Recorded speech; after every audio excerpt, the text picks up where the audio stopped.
वो जो चंपारण में जो अरेंजमेंट था शेयर क्रॉपिंग का, अर्थात बंटवारे का, जो फसल थी उसके बंटवारे का, वो बड़ा अर्कसम था। The share cropping arrangement was irksome to the pageants.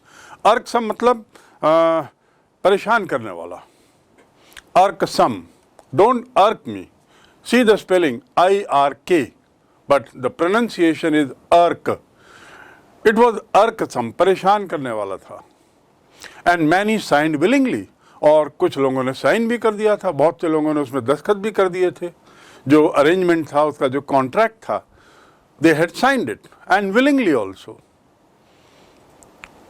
Those who resisted engaged lawyers, लेकिन जिन्होंने इस अर्कसम क्रॉपिंग अरेंजमेंट का विरोध किया, प्रतिरोध किया, उन्होंने वकील हायर किए, वकील लिए। दे एंगेज्ड लॉयर, टू एंगेज मतलब किसी को अपने लिए लेना। दे एंगेज्ड लॉयर्स, किराए पर लेना, क्योंकि वो विरोध कर रहे थे। The landlord hired thugs. एक और जहां विरोध करने वाले किसान वकीलों की सेवाएं ले रहे थे पैसा देकर इस कॉन्ट्रैक्ट के प्रतिरोध में, वहीं दूसरी ओर जो लैंडलॉर्ड थे, जमींदार थे, उन्होंने ठगों को ले लिया। ठग मतलब उनके गुंडे, उनके बदमाश, जो दबाव डालेंगे किसानों पर इस पर दस्तखत करने के लिए, जो दबाव डालेंगे किसानों पर शेयर क्रॉपिंग पर सहमति देने के लिए, अरेंजमेंट पर, आदि आदि। सो लैंडलॉर्ड ठग्स को ले रहे थे। देखिए THUG, ठग, ठग हिंदी शब्द है, लेकिन अंग्रेजी में अब पूरी तरह से वैसा ही ले लिया गया है। तो इस प्रकार ये अंग्रेजी शब्द भी बन गया है, एक हिंदी शब्द अंग्रेजी शब्द बना। And that is the reason why English is so rich, because it has accepted few words from different languages, enriched itself, and that is the reason we say English is a live language. अंग्रेजी जो है वो जीवंत भाषा है, जो समय के साथ नए नए शब्दों को लेती रहती है दूसरी भाषाओं के, और अपनी भाषा में उसे का हिस्सा बनाती है। इट्स ए लाइव लैंग्वेज, जीवंत भाषा। So here is the word thug. Meanwhile the information about synthetic indigo reached the illiterate peasants. Meanwhile मतलब इस बीच, सिंथेटिक मतलब मैंने आपको बताया था कृत्रिम, कृत्रिम नील के निर्माण का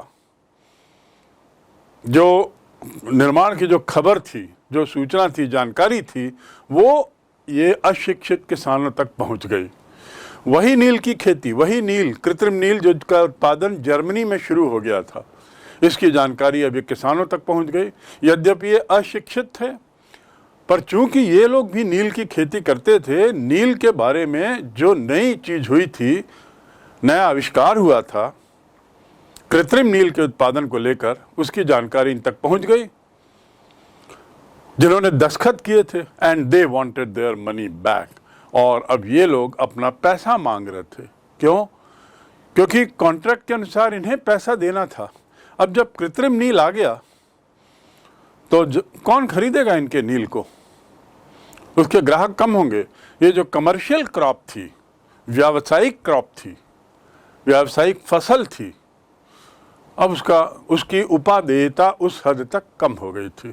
तो इसलिए किसान लोग कॉन्ट्रैक्ट पर दस्तखत करने के बाद भी, जब उन्हें मालूम हुआ कि कृत्रिम नील का उत्पादन शुरू हो गया है, कॉन्ट्रैक्ट के खिलाफ जाकर उन्होंने जमींदारों से अपना पैसा मांगना शुरू किया। तो इस प्रकार किसी न किसी कारण से अधिकतर किसान अब इस प्रथा के शेयर क्रॉपिंग एग्रीमेंट के विरोध में खड़े थे।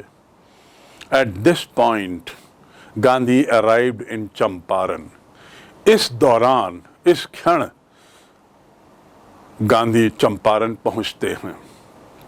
अभी तो मुजफ्फरपुर में थे, सब लोगों से जानकारियां एकत्रित कर रहे थे, फर्स्ट हैंड इंफॉर्मेशन इकट्ठी कर रहे थे। अब वो चंपारण पहुंचते हैं। He began by trying to get the facts.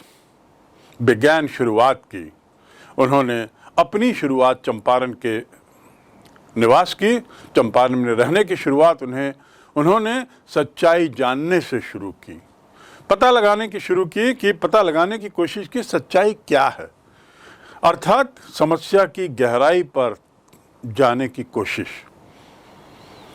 First he visited the secretary of the British landlord association. British जमींदार एसोसिएशन एक बना हुआ था जो बहुत ताकतवर संस्था थी, जिसमें जमींदार लोग थे और अंग्रेजों का वरद हस्त था। उसके सचिव से जाके मिले सबसे पहले, ताकि उनका पक्ष तो जाने, जमींदारों का पक्ष तो जाने कि उनका क्या कहना है इस मामले में, किसानों के विरोध को लेकर उनका क्या कहना है, उनकी क्या प्रतिक्रिया है और कैसी प्रतिक्रिया और क्यों है, ये किसानों का असंतोष क्यों है, इसकी जानकारी वो पहले जमींदारों से लेना चाहते थे, उनकी क्या सोच है। The secretary told him that they could give no information to an outsider। सचिव ने कहा, गांधी महोदय, किसी बाहरी व्यक्ति को हम इस संबंध में कोई जानकारी नहीं दे सकते। ऐसा कह के उसने अपने हाथ झाड़ लिए। सोचिए, इसका मतलब क्या हुआ? जब आप कुछ गलत करते हैं तभी ऐसे जवाब देते हैं। When you do something wrong, you give a roundabout answer that I cannot give you information because you are an outsider। Very funny answer। So Gandhi was given this answer कि आप बाहर के हैं, बाहरी व्यक्ति हैं, इसलिए हम आपको जानकारी नहीं दे सकते। Gandhi answered that he was no outsider। Gandhi ने कहा, मैं कोई बाहरी व्यक्ति नहीं हूं। अपनी बात उन्होंने रख दी और इसके बाद गांधी जी आ गए। उन्होंने किसी तरह की तीव्र प्रतिक्रिया या भीड़ को इकट्ठा करना या आंदोलित हो जाना, ये कुछ नहीं किया। बात सुनी और अपना उत्तर दे दिया कि मैं कोई आउटसाइडर नहीं हूं। Next, Gandhi called on British official commissioner of the Tirhut division in which Champaran district ले। टू कॉल ऑन मतलब जाना। I called on the collector of Raipur. मैं रायपुर के कलेक्टर के पास गया था। I called on the principal of my school today। So to call on मतलब मिलना, जाना नहीं, मिलना, मिलने के लिए जाना। So he called on whom? The commissioner। Commissioner के पास गए। कहाँ के कमिश्नर? जो तिरहुत डिवीजन था, जिसके अंतर्गत चंपारण जिला आता था। डिवीजन मतलब क्या होता? मंडल। और एक मंडल में कुछ जिले रहते हैं, तो कुछ जिलों को मिलाकर एक मंडल बनता है और एक मंडलाधिकारी होता है जिसे कमिश्नर कहते हैं। तो कमिश्नर के पास गए। किस कमिश्नर के पास? तिरहुत डिवीजन के कमिश्नर के पास। और क्यों तिरहुत? क्योंकि चंपारण जिला तिरहुत के अंतर्गत आता था। The commissioner, Gandhi reports. अब गांधी लुई फिशर को बता रहे हैं, ऑथर को बता रहे हैं, इसीलिए इन्वर्टेड कॉमा में फिर से गांधी के ही शब्दों में, the commissioner proceeded to bully me. Commissioner मुझे परेशान करने लगा। बुली करना मतलब परेशान करने लगा।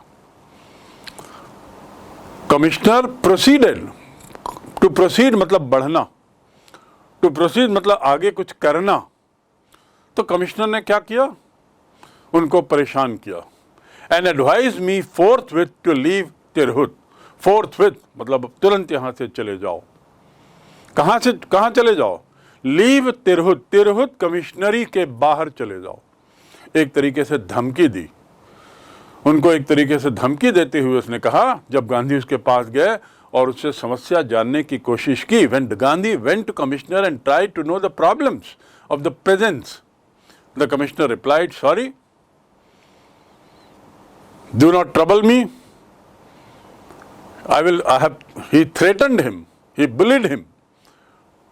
परेशान किया, धमकी दी, and advised और समझाइश दी कि गांधी महोदय, बेहतर होगा आप यहां से तुरंत तिरहुत डिवीजन के बाहर चले जाएं।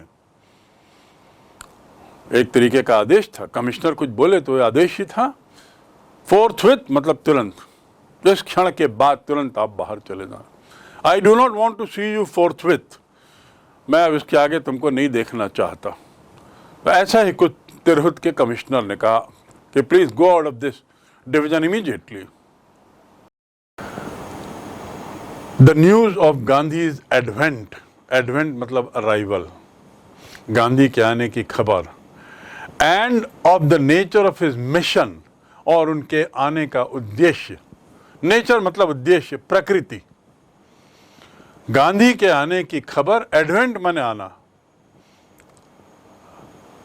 घटना का समय, at the advent of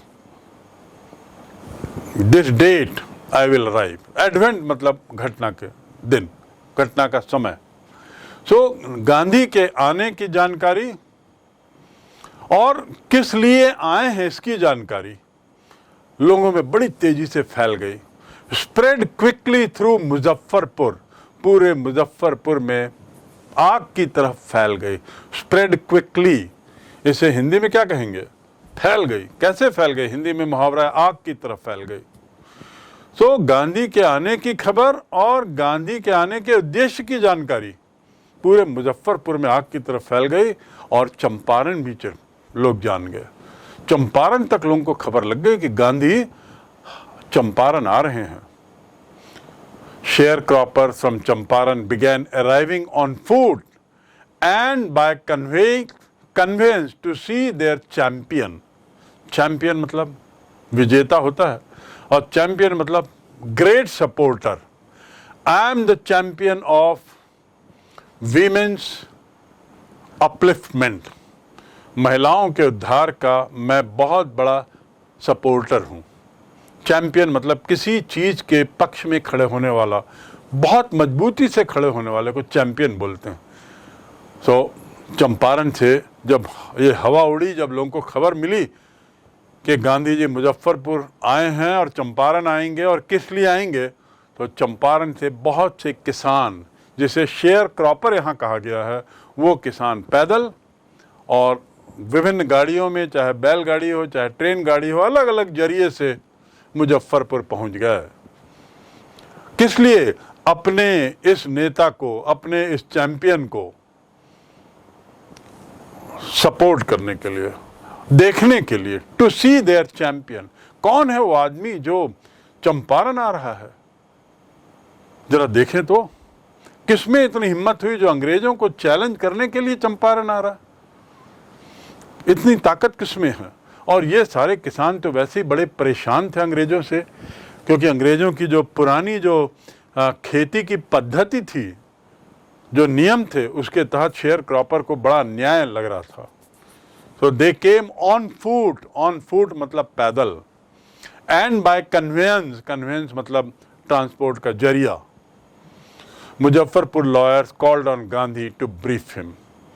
Muzaffarpur के जो लॉयर थे, वकील थे, टू कॉल ऑन मतलब किसी को विजिट करना, to visit somebody. I called on the president of India, मैंने प्रेसिडेंट ऑफ इंडिया को विजिट किया। I called on him, I called on the collector. So to call on, और call मतलब अलग, कॉल मैंने बुलाना, कॉल ऑन मतलब किसी के पास जाना। याद रखिए, देखिए कितना अंतर हो जाता है, इन जुड़ने से जाना हो गया। ही कॉल्ड ऑन मी, फिर वह मेरे पास आया, मेरे पास गया। So here all these people, farmers started coming from Champaran, advocates, lawyers also visited him, briefed him. To brief करना मतलब संक्षिप्त में समझाना। लॉयर्स ने संक्षिप्त में अपनी समस्याएं समझाई, साथ ही राजनीति की अन्य बातें भी की। They frequently represented peasant group in the court. Frequently मतलब जब तब। यही वो वकील थे जो जब तब इन किसानों के केस को कोर्ट में,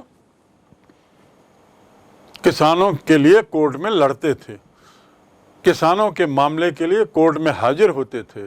टू रिप्रेजेंट मतलब की एवज में उपस्थित होना, तो किसानों की एवज में ये लोग कोर्ट में उपस्थित होते थे, ये वही वकील थे। तो they represented frequently peasant groups in the court. Farmers अकेले नहीं लड़ सकता था केस, तो ऐसे कई फार्मर्स जिनका केस एक जैसा है, वो लोग इकट्ठे हो जाते थे, एक दो वकील हायर करते थे, और इन किसानों के पक्ष में ये वकील लोग कोर्ट में केस लड़ते थे, और उसकी बड़ी मोटी फीस लेते थे। फीस बहुत ज़्यादा थी। They told him about their cases.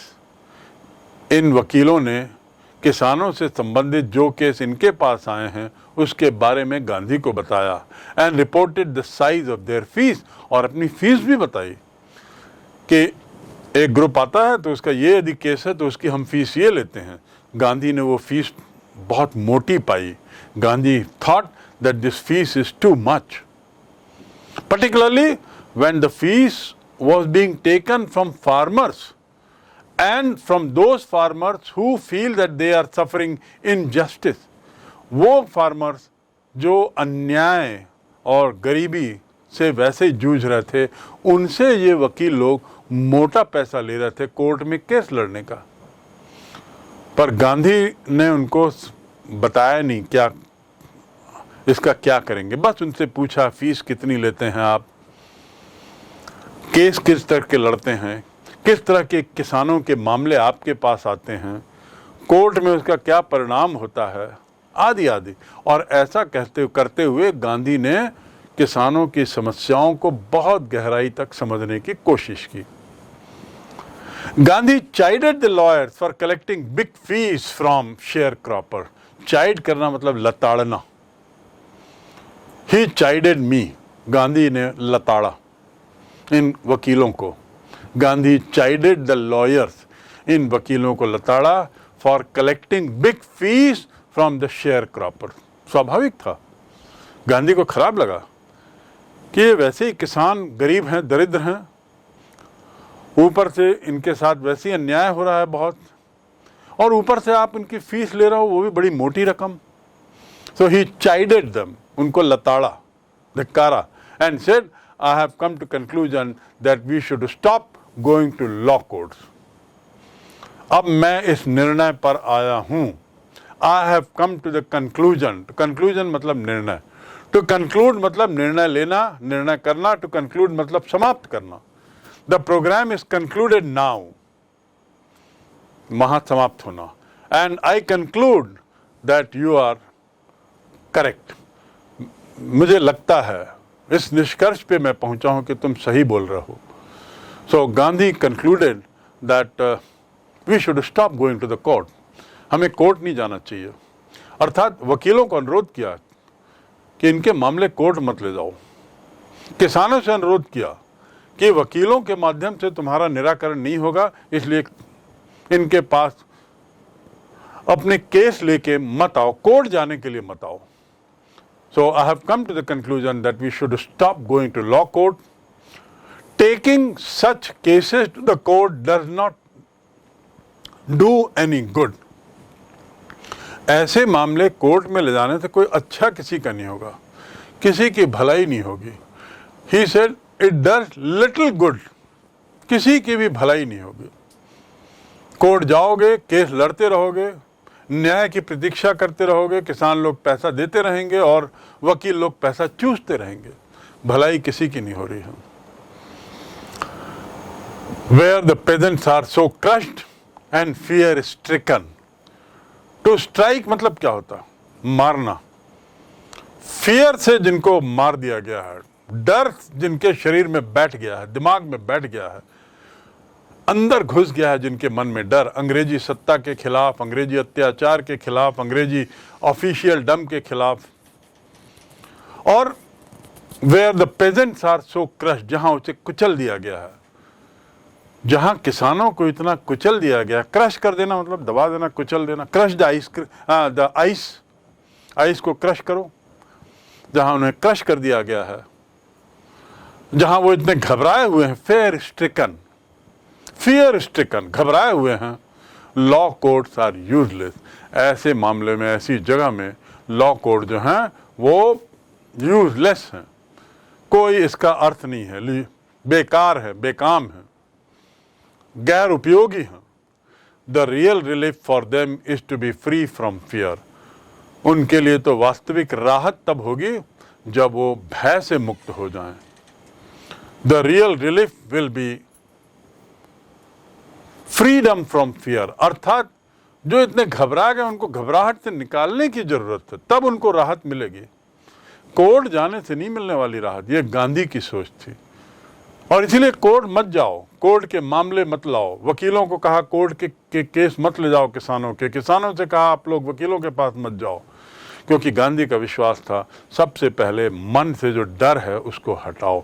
Remove the fear from with in, अपने अंदर जो डर है उसे हटाओ। गांधी जी को यह पूरा विश्वास था कि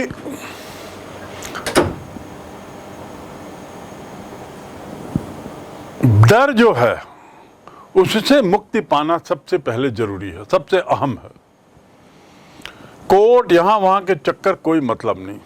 freedom from fear is the most important thing. अब फियर फ्रॉम व्हाट?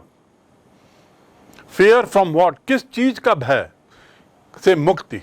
भय तो कई तरीके की होती। भगवान का भय होता है, बड़ों का भय थोड़ा रहता है, स्कूल के शिक्षक और प्राचार्यों से भय रहता है।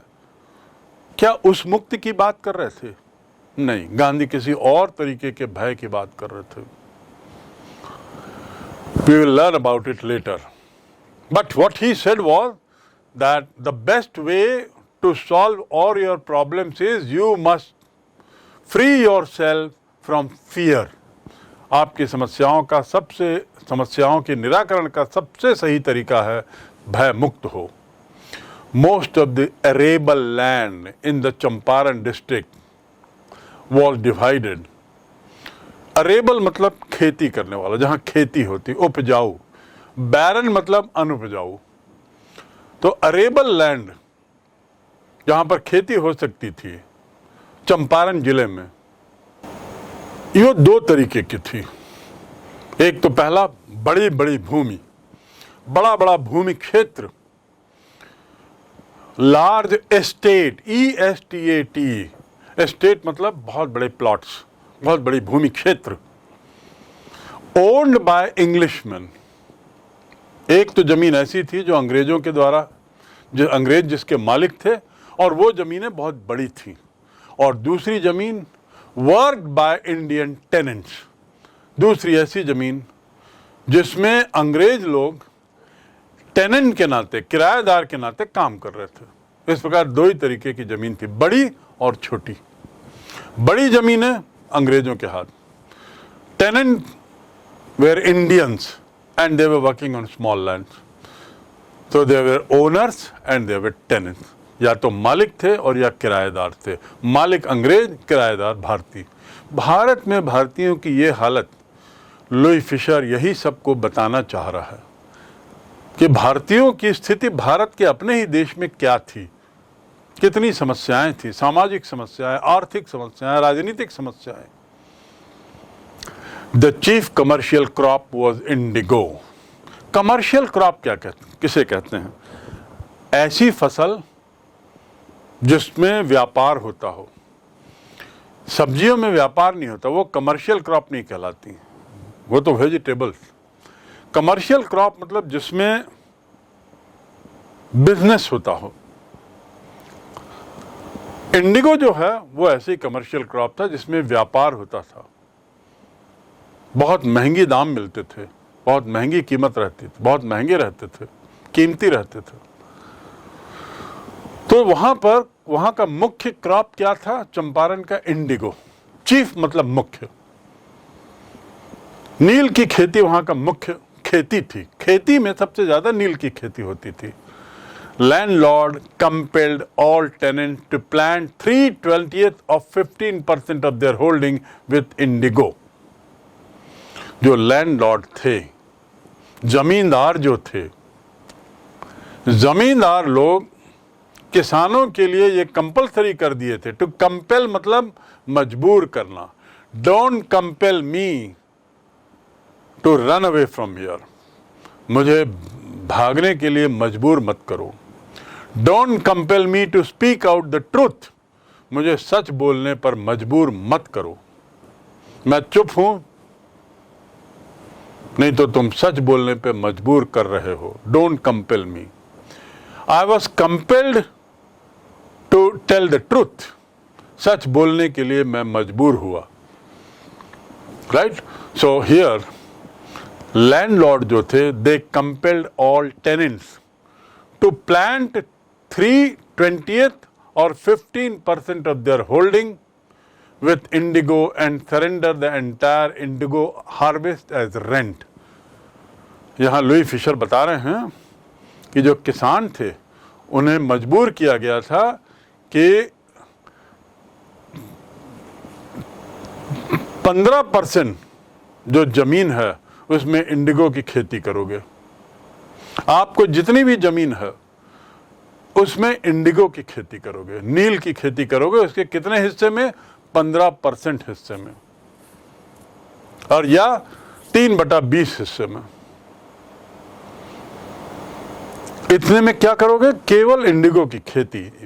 ये मजबूरी एक, और दूसरी मजबूरी थी कि ये जो फसल होगी वो आप हमको किराए के रूप में दे दोगे। टेनेंट फार्मर्स मतलब किराए वाले, किराए पे किसान थे। जमींदार लोग तो खुद खेती करते नहीं थे।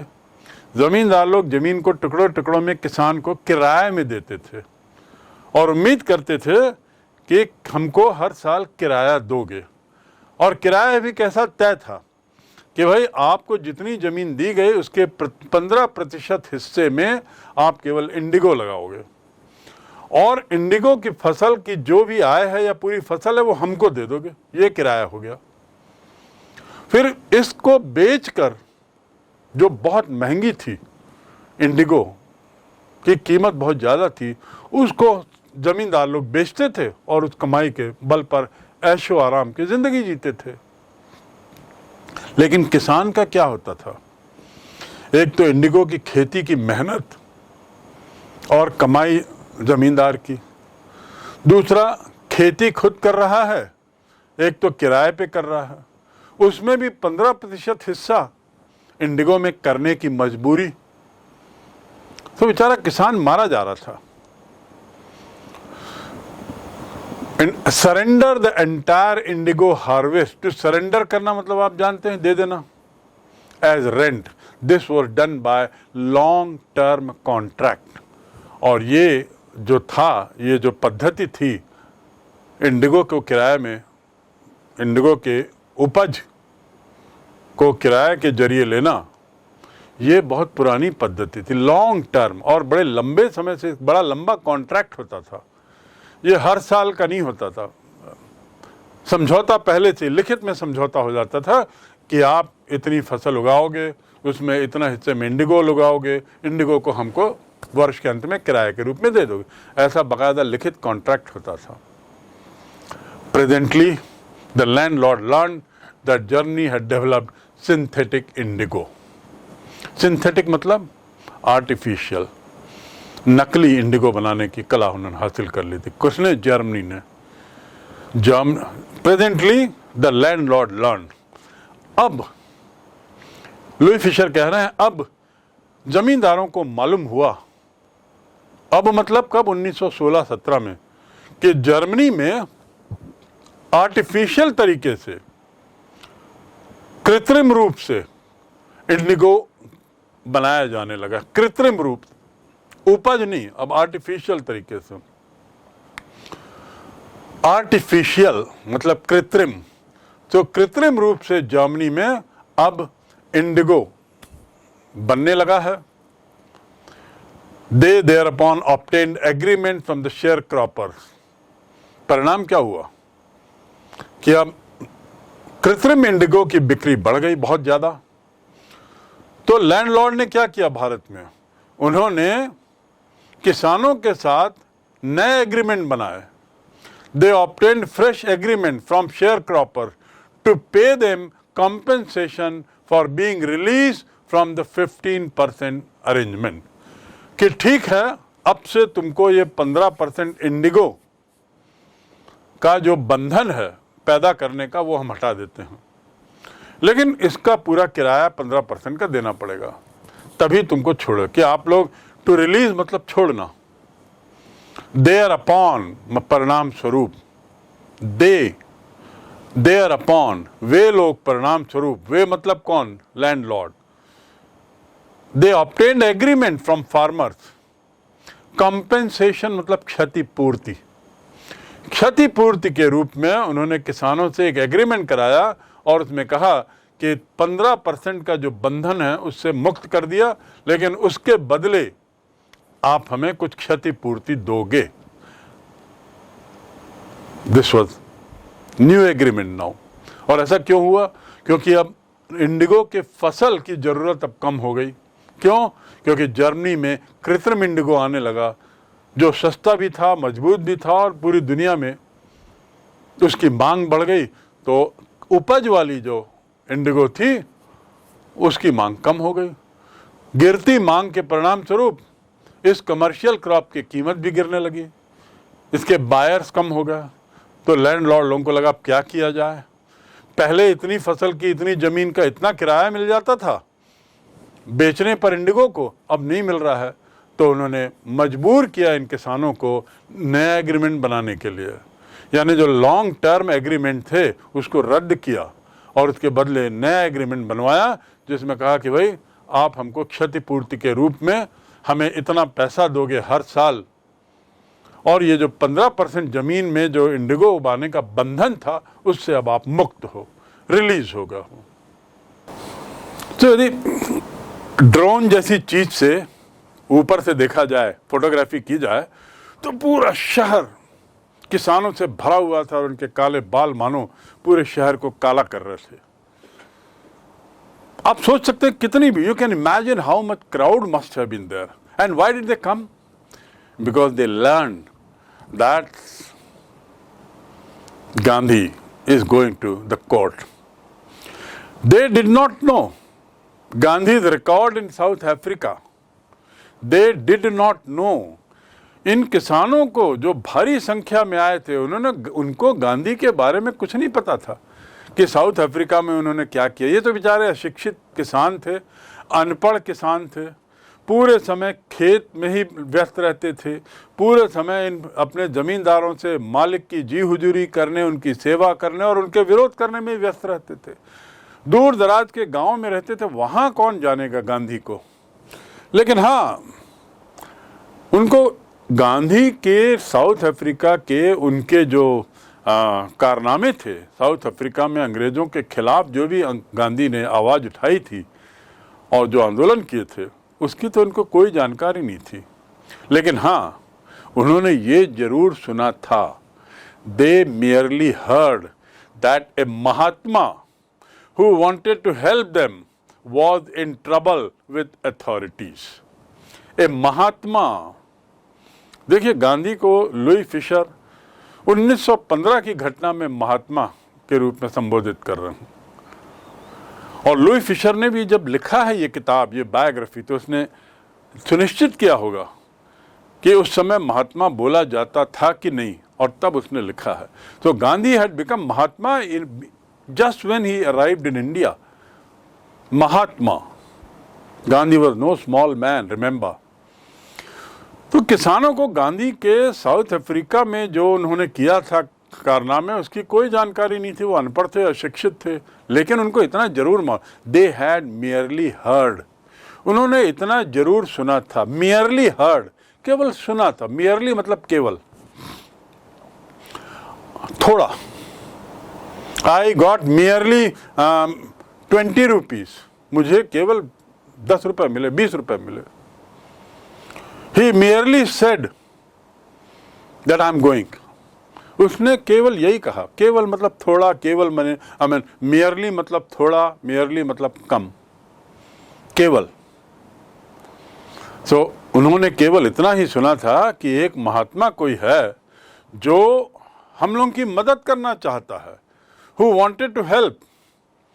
वो थोड़ी परेशानी में है अथॉरिटीज के साथ। अथॉरिटीज मतलब ब्रिटिश सत्ता, अंग्रेज सुपरिंटेंडेंट, अंग्रेज ऑफिसर, अंग्रेज कमिश्नर, अंग्रेज पुलिस, उनके साथ कुछ परेशानी में हैं। और ये वही महात्मा है जो हमारी मदद के लिए आया है, वो परेशानी में है, तो चलो मोतिहारी चलो। तो सब के सब मोतिहारी गांधी जी को एक मानो मॉरल सपोर्ट देने के लिए इकट्ठे हो गए। Their spontaneous demonstration in thousands. Spontaneous मतलब कहना चाहिए सहज, बिना किसी पूर्व आभास के कुछ हो जाता है तो spontaneous, it was A spontaneous reaction. उसने कुछ कहा, बॉस ने एक जोक कहा और मैं जोर से हंस दिया। तो जोर से हंसना बॉस के सामने तो अच्छा नहीं माना जाता, लेकिन यदि मैं जोर से हंस दिया तो it was A spontaneous reaction, एक सहज रिएक्शन था। एक्सीडेंट जब होता है तो किसी को बचाने जाते हैं तो सोचते नहीं, हम सहज में चले जाते हैं बचाने के लिए। ऐसी स्थिति में हम क्या कहते हैं? It was a very spontaneous reaction that I went to help that boy who met with an accident. So their spontaneous demonstration, demonstration मतलब जो उन्होंने हड़ताल की थी। In thousands around the court house, न्यायालय के आसपास हजारों की संख्या में जो उनका जो प्रदर्शन था, डेमोन्स्ट्रेशन अर्थात प्रदर्शन, was the beginning of their liberation. ये उनके स्वतंत्रता की शुरुआत थी। लिबरेशन मतलब स्वतंत्रता, लिबरेशन माने स्वतंत्रता। आपने सुना होगा लिबरेशन ऑफ बांग्लादेश 1971। बांग्लादेश स्वतंत्र कब हुआ? 1971 में। LTTE liberation of Tamil Ilam tigers, Sri Lanka का जो आतंकवादी गुट था जिसका सफाया हो गया, उसका भी नाम शुरू होता था लिबरेशन। सो लिबरेशन मतलब स्वतंत्रता। In thousands these people had spontaneously come, बड़ी सहजता से हजारों लोग कोर्ट के आसपास इकट्ठे हो गए थे। किसी ने उनको बुलाया नहीं था, भड़काया नहीं था, किसी ने धक्का जबरदस्ती नहीं की थी, अपने आप आ गए, केवल यही सोच के कि ये कोई महात्मा है जो हम लोग की मदद कर रहा है, उसको सरकार के साथ कुछ समस्या हो गई है, तो चलो जरा देखते हैं क्या समस्या है, चलो उसकी मदद करते हैं, करके सब आ गए। और यही शुरुआत किस बात की थी? लुई फिशर कहते हैं दिस इंसिडेंट, दिस डेमोन्स्ट्रेशन, ये जो प्रदर्शन था, it was the beginning of their liberation. Their मतलब किसानों की स्वतंत्रता की शुरुआत यहीं से होती है। अब लिबरेशन, स्वतंत्रता किस चीज से स्वतंत्रता? क्या अंग्रेजों से स्वतंत्रता? नहीं, liberation from fear of the British, अंग्रेजों से भय मुक्ति की शुरुआत। ये जो घटना है ये एक बहुत बड़ा टर्निंग पॉइंट था, बहुत बड़ी ऐतिहासिक घटना है, क्योंकि यहां से शुरू होती है भारतीय किसानों की अंग्रेजों से भय मुक्त होने की शुरुआत। और आपको मैंने पूर्व में बताया था कि गांधी लगातार फियर, डर को हटाने की बात करते थे। डर किस बात का? निडर रहो, डरो नहीं। गलती की नहीं किए हो तो डर क्यों रहो? और डरने वाले लोग वही होते हैं जो या तो कायर हैं, गलती किए हुए हैं, अपराध किए हुए हैं, वही डरपोक हैं, जो हमने नहीं किया है। इस घटना से एक बदलाव आता है भारतीय स्वतंत्रता आंदोलन में, और भारत जो 1947 में स्वतंत्र हुआ, लिबरेट हुआ, उसकी शुरुआत लुई फिशर कहते हैं किसानों के मन से डर को मुक्त करने की शुरुआत ये चंपारण की घटना से हुई, जो बाद में बहुत बड़ी घटना बनी। अब देखिए मजा, गांधी ने किसानों को तो नहीं बुलाया था। हाँ, सूचना दे दी थी सरकार को कि मैं कल न्यायालय जाऊंगा और ये घटनाक्रम है, पर उन्होंने किसी को उकसाया नहीं था, प्रेरित नहीं किया था, आदेश नहीं दिया था कि आओ। हाँ, राजेंद्र प्रसाद को उन्होंने जरूर टेलीग्राम किया था कि अपने कुछ प्रभावशाली सहयोगियों के साथ आ जाना, लेकिन यहां तो हजारों की संख्या में किसान। तो गांधी पे आरोप नहीं लग सकता था कि आपने उनको बुलाया है, भीड़ भड़का रहे हो आप। द ऑफिशियल्स फेल्ट, तो क्या होता है, परिणाम क्या होता है? The officials felt powerless. जो अंग्रेज अधिकारी थे, अंग्रेजी सरकार में जो अधिकारी थे, वो अपने को असहाय पाने लगे, असहाय महसूस किया। क्या करें अब, ये भीड़ को कैसे हटाएं? और वो भी भीड़ जो शांत है। डंडा मारना मतलब इनको और उकसाना। इस भीड़ के आने का दोष किस पे दें? कुछ समझ में नहीं आया। अपने को असहाय महसूस किया और उनको लगा कि गांधी के सहयोग के बिना कुछ नहीं कर सकते। मतलब इस भीड़ को हटाने के लिए हमें गांधी का सहयोग चाहिए होगा। देखिए, गांधी के सहयोग की अपेक्षा अंग्रेज सरकार कर रही है। किस चीज के लिए सहयोग? इस भीड़ को हटाने के लिए।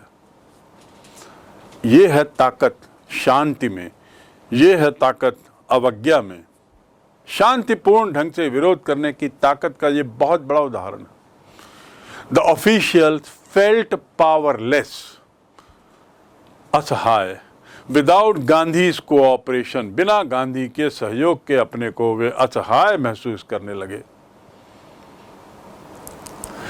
जैसा मैंने बताया कि हजारों की संख्या में जो स्वफूर्त आए थे, सहज रूप से आए थे, स्पॉन्टेनियस, वॉलंटियर किया था जिन्होंने, स्वफूर्त,